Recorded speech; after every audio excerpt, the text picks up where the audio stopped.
All right, football at 4. Johnny Max in the house. Sports Bash brought to you by East Coast Roofing, Siding, Windows, serving all of South Jersey. You call, they show up. Visit them online, eastcoastroofing.com.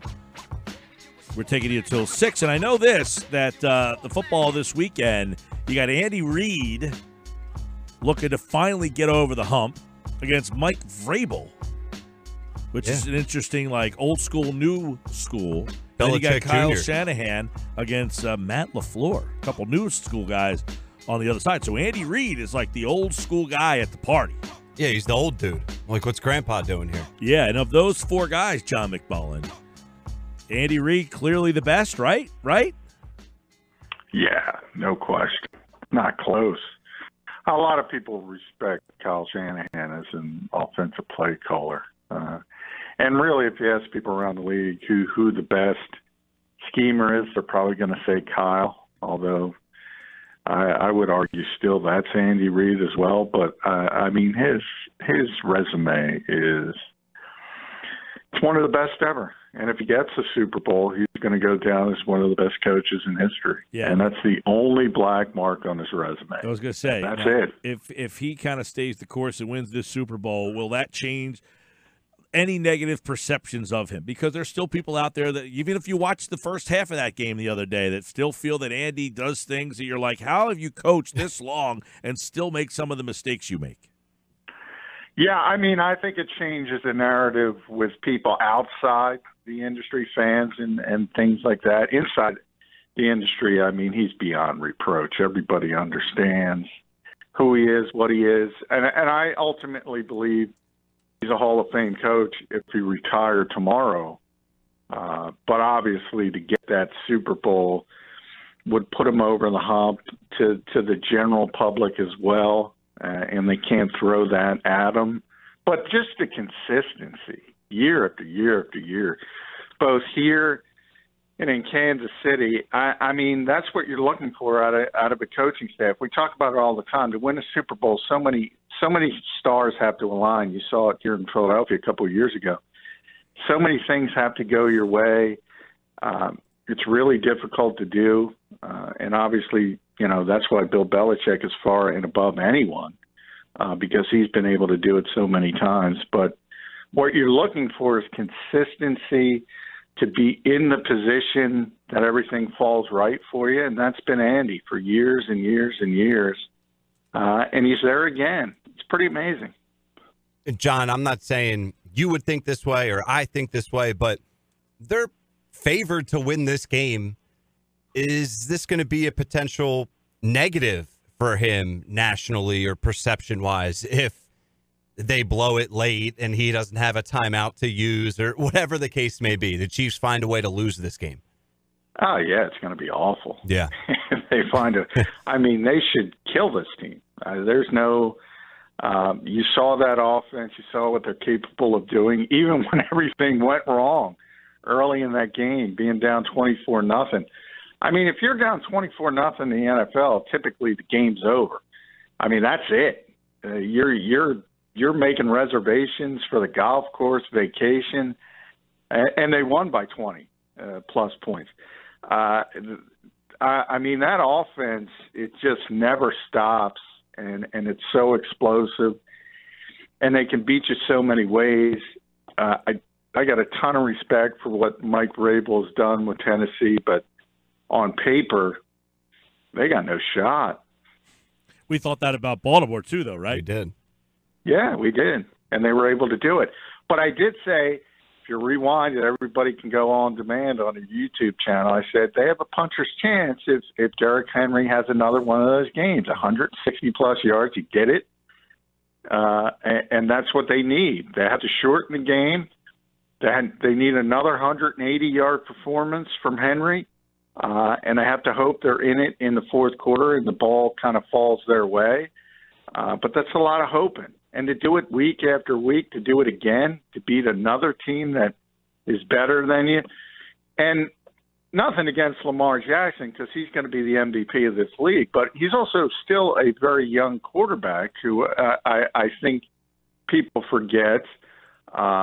And Patrick Mahomes is younger as well, but he has a little bit more experience. He was in this position last season as well, so that factors in to it as well. The more you go through this, the less likely you're going to have one of those implosion games.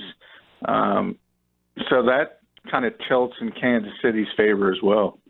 Johnny Mac, Football at 4 here. You know, Andy Reid, too. Another thing with Andy is he's 61.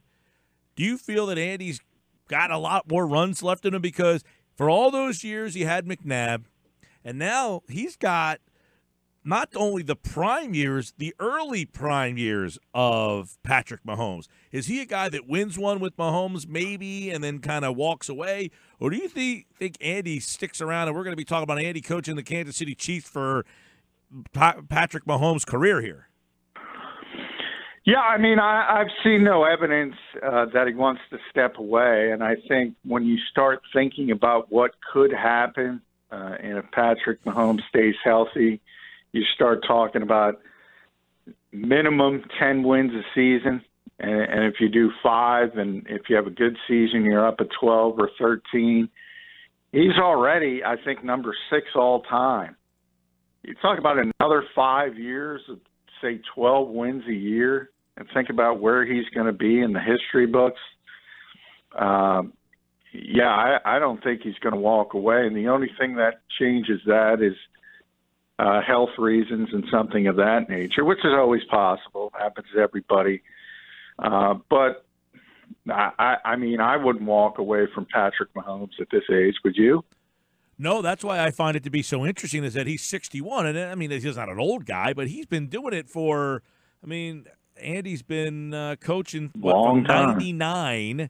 He got with the Eagles in 99 to 2012, and you would almost think that guy had a career there. He's got this whole second career in Kansas City, and you're thinking, man, he's got the prime of this guy's career. I don't see Andy walking away anytime soon. What about getting fired? What if they lose to the title game this weekend and lose next year and lose the following year and say, "Wow, maybe we need a new head coach here"? You throw in 2 more losses. He already had a couple bad playoff losses there. If they lose this championship game and then say win 8 games next year, I could see him being on the hot seat. But that's not going to happen. I mean, not to say you can't be upset. Anybody. We just saw it with the Ravens. Anybody can be upset in an NFL game if you don't bring your A game. If you have a bad day, it can happen. But to think that team is going to win 8 games or underachieve during a regular season, a lot of things would have to go wrong injury-wise. A lot, starting with the quarterback, and it's probably not going to happen. Yeah, I mean, that would be the Chiefs are 1-7 in their last 8 home playoff games. I mean, that's almost until yesterday or the other day. So they're 2-7 in their last 9 home playoff games. I mean, yeah, you're right. There has been a lot of shortcomings for Andy with this Chiefs team, but it would almost be a shock if they did something with him if they lost this year. Maybe down next the road year too, though. I would be shocked. Well, I said to me, and I've seen basically all of Andy's playoff runs up close or afar. This is the easiest path he's ever had. And a lot of Eagles fans went back to that Tampa Bay game where they lost here, the last game in Veterans Stadium. That's a narrative. People don't realize how good that Tampa Bay team was. I think the week before they beat San Francisco by 26. They beat the Eagles by 17. They beat the Raiders in the Super Bowl by 20-plus points. All you have to do is look at that team. Warren Sapp, Hall of Fame. Derek Brooks, Hall of Fame. John Lynch is going to be in a Hall of Fame. That team was either the best defense of this century or the second best defense, if you want to count that Ravens 99-2000 team, if you want to add them in. Either way, it's either 1 or number 2 in this entire century. People don't realize how good that Tampa Bay team was. This is his easiest path, and his easiest path by far. Johnny Mac, yeah. And let's go to the Tennessee side real fast because Vrabel, he was on that Belichick staff. I mean, a player for Belichick. So people put him on that Belichick tree, but he's not really a Belichick coach. He was just a player there. What do you like about what he has done with this team? Because, John, we talk about it a lot. It's a copycat league, but do you see teams are you going to see teams copying finding a 240-pound running back and giving it to him 30 times? I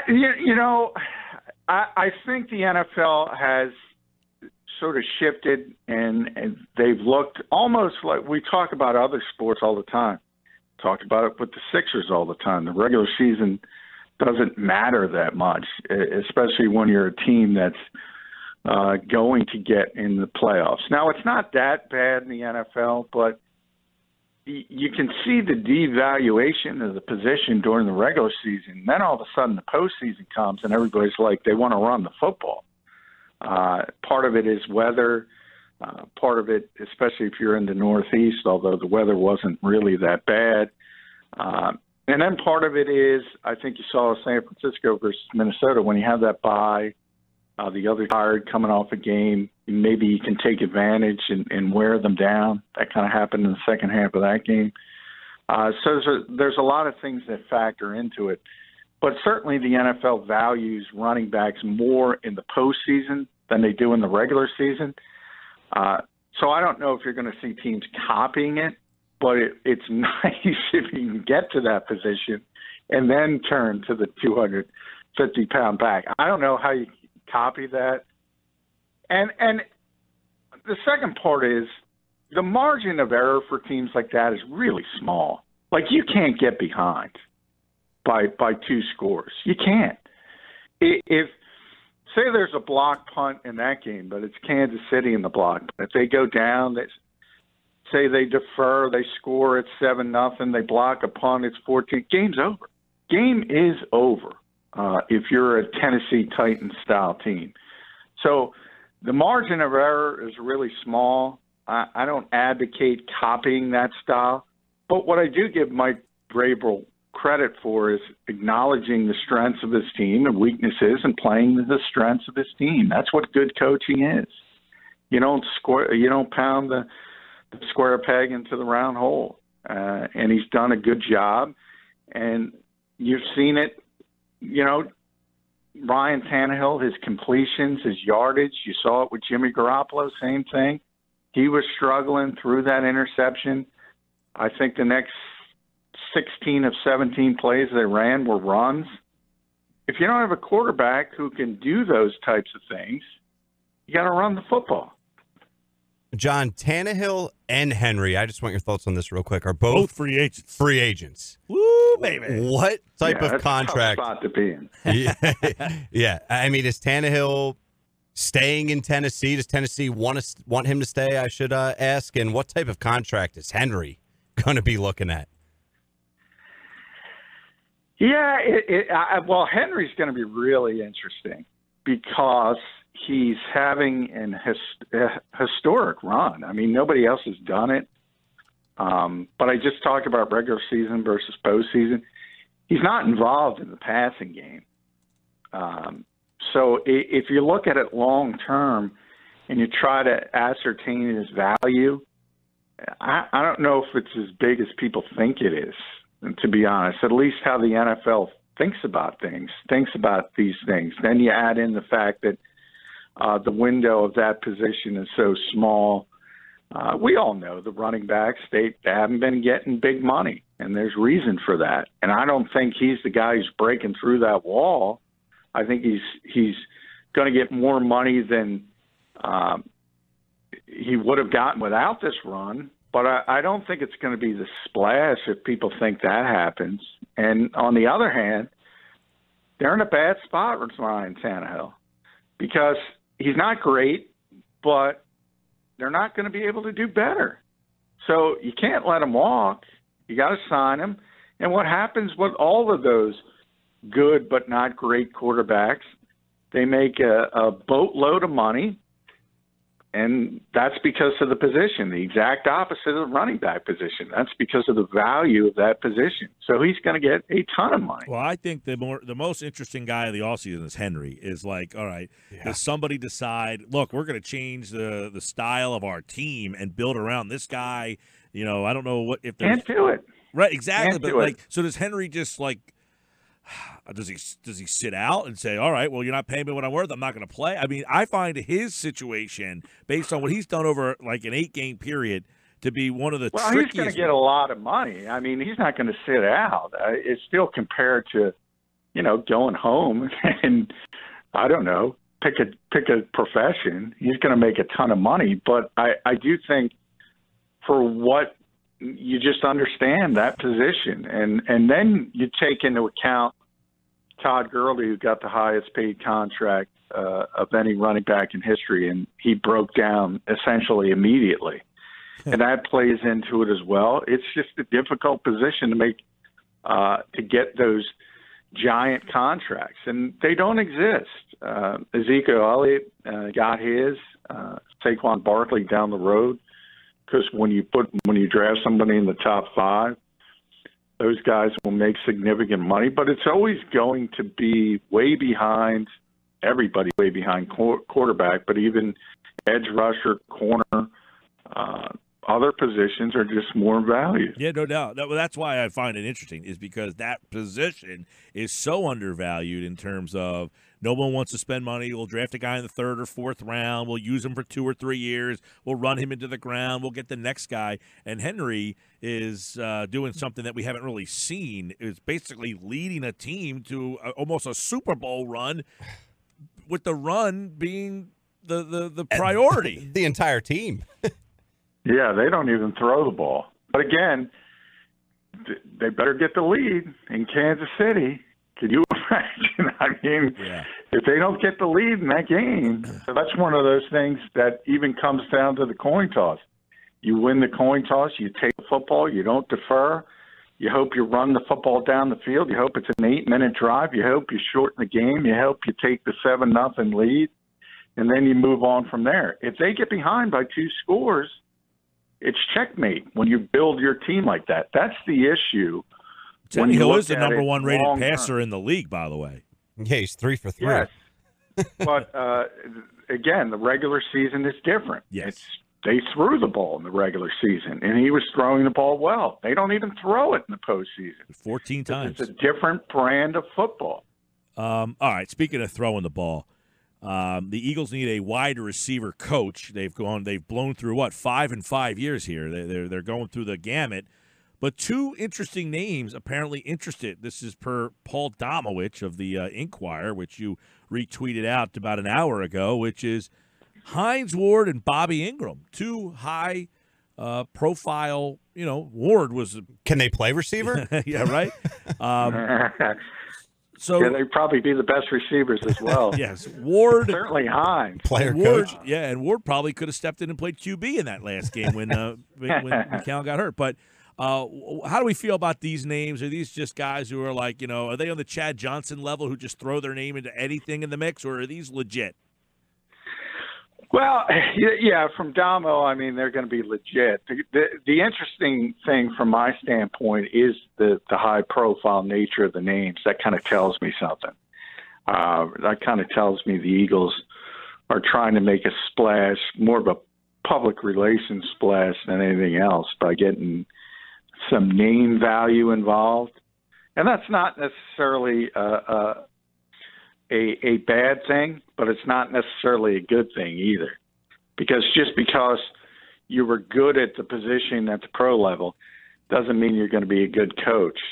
Now, hey, like I said, it's really difficult to ascertain assistant coaches and how they perform anyway.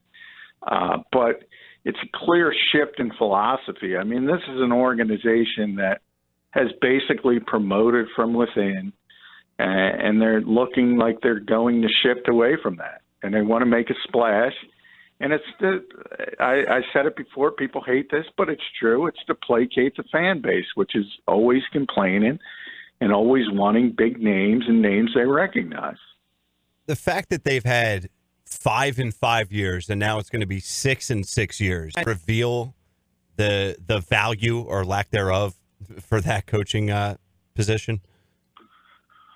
Well, I talked about this with Jeff a couple days ago, maybe last week. There's a lot of context to that. Number one, the 4 in 4 years, it's really only 2 have been an issue.